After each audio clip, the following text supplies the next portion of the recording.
Now I am so happy to be joined by our next guest. She is one of our absolute favourite people here on the show. She is a multiple Emmy and Oscar-winning actor who stars in the brilliant new film Bad Education. She is joining us from Dayton, Ohio. What an honour to have Allison Janney here. How are you, Allison? Mwah! James, all the better for seeing you, my dear. How's it doing? Now, you're in Ohio. How long have you been there? How did you wind up there? Well, I tell you, I didn't expect to be here as long as I've been here, but I got here at sort of right before the COVID crisis blew up. Sure. I just made the decision to stay as my parents are. You met my father, Jerv. I did. Our last Yes. shows. I wish Macy had been here, but I just decided to stay and take care of them because I thought, you know, they have underlying issues being their age. Sure. I thought, you know what, I'm going to take care of them. So I decided to stay, and I had no idea I was going to be here this long, but I'm going to stay here as long as it takes to see them through this. So how many and, clothes? You know, how many clothes did you arrive with? Like if you thought you were going for a moment. I'm wearing probably the same clothes that I flew here in. I didn't bring a lot of clothes. And you know what? During this time, it doesn't even matter. I've got like 3 pairs of sweatpants. I've been wearing a lot of my mother's cardigans and some of her, you know, turtlenecks. And I just actually don't even care what I'm wearing. It doesn't matter. And my parents don't seem to care. At least they haven't kicked me out of the house yet. But yeah. We haven't spent this much time together since I was in 10th grade. And so how are people reacting to you if you are going to do if you're going to a store to grab food or supplies or anything? What are people doing when they see multiple Emmy and Oscar-winning actress Allison Janney in Dayton, Ohio? What's the reaction? But see, they don't see me, James, because I go out with a hat and my sunglasses and a mask. And this is my current mask that I was sent in the mail by someone. And first I had no idea who it was. It just came. This is what came. Oh, wow. That's the mask you wear out. Yeah. Oh my goodness me. Yeah, no, I can see all of it. I really can. And then you see my glasses steam up. My glasses fog up every time now I see. I gotta. Whoo, whoo, whoo. Yeah, so no one knows who I am. I mean, this is like probably heaven for someone like Beyonce who would go out and no one knows who anyone is with the masks and on, right? So, like you say, this is the longest you've been in your home since you were in sort of 10th grade. So, what are you doing to pass the time, you and your parents, through this? Well, okay, let me just say something before. A caveat, if you will, to anyone who is out there listening who knows my mother. If you tell her what I'm about to say to share with James, I will never speak to you again. But my father, Jerb, and I are covertly Marie Kondoing my mother's house. Let's just say my mother is a collector. That's a very nice way of saying. Don't say it. I won't. She's a collector. Yeah. She's a collector.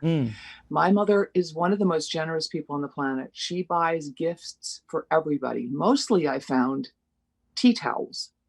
There are probably 500 tea towels that I have collected in every drawer, in every room, and I've assembled them. You may get one. I may find one for you. Oh, I'd love one.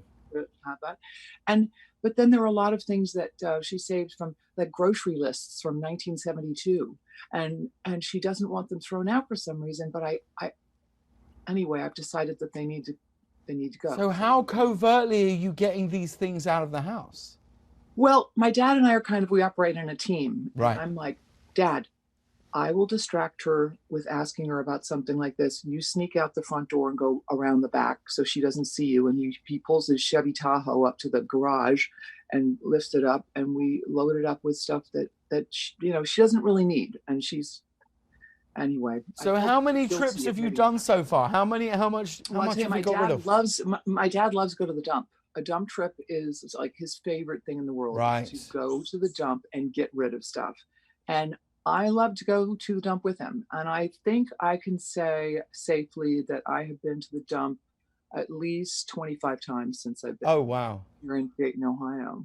I tell you what I'm most shocked by all of this is that you are doing this level of removal from the house, but the chicken lamp has still made the cut and stayed because That's the cock lamp. a cock That's a lamp. cock lamp. I don't And know there if was you're two- allowed to say that on CBS.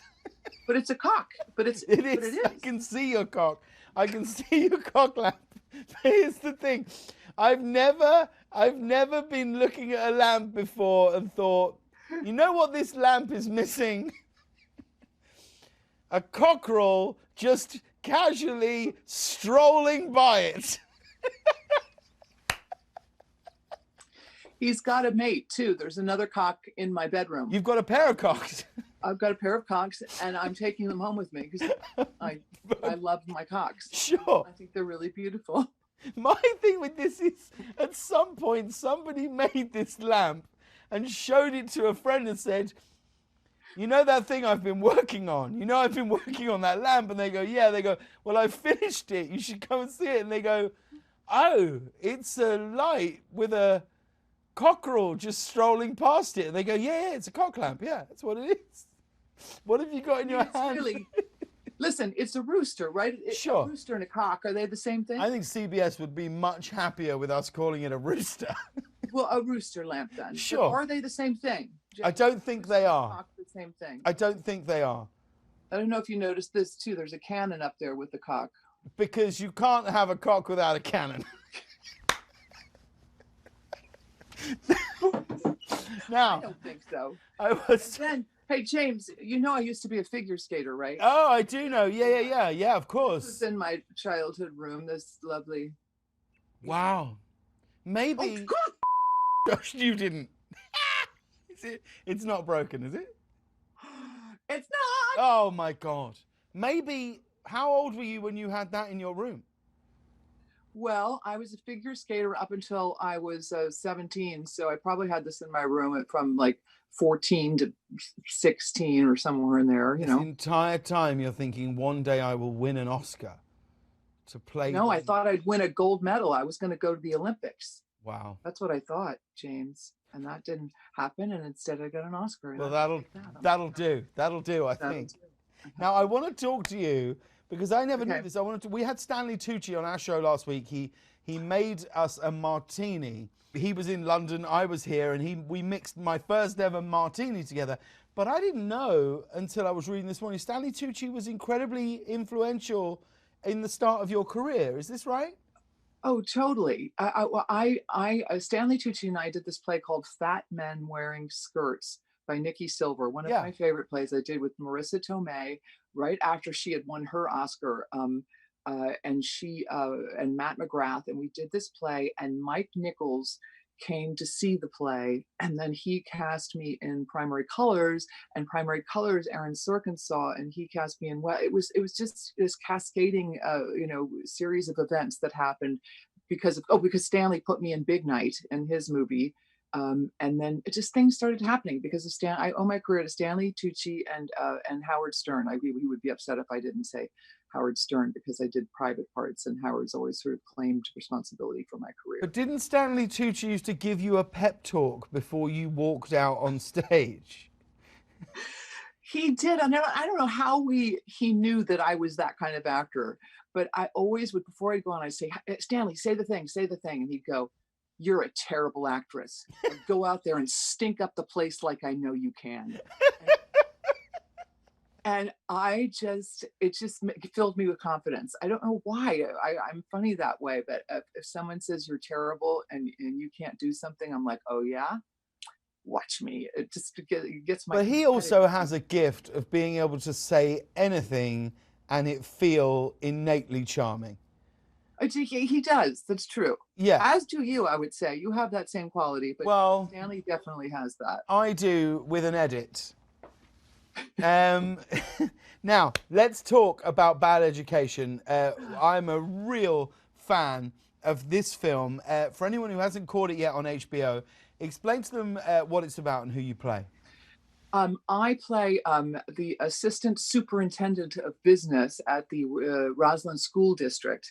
And Bad Education is based on a true story that was one of the largest school scandals in American history, I think. And it took place in around 2002 or something in Roslyn, Long Island. And my character and the other character, Hugh Jackman, who was the school superintendent of the Roslyn School District, together we embezzled over $11 million. And it's fascinating. These characters they were beloved in the community. Yeah. And yet underneath they're complicated, and they made some decisions that were morally, not in line with who they were as people, who they were perceived to be as people in the community. And it's fascinating watching that story unfold. And it was enormously fun working with Hugh for me, and all the actors in the movie.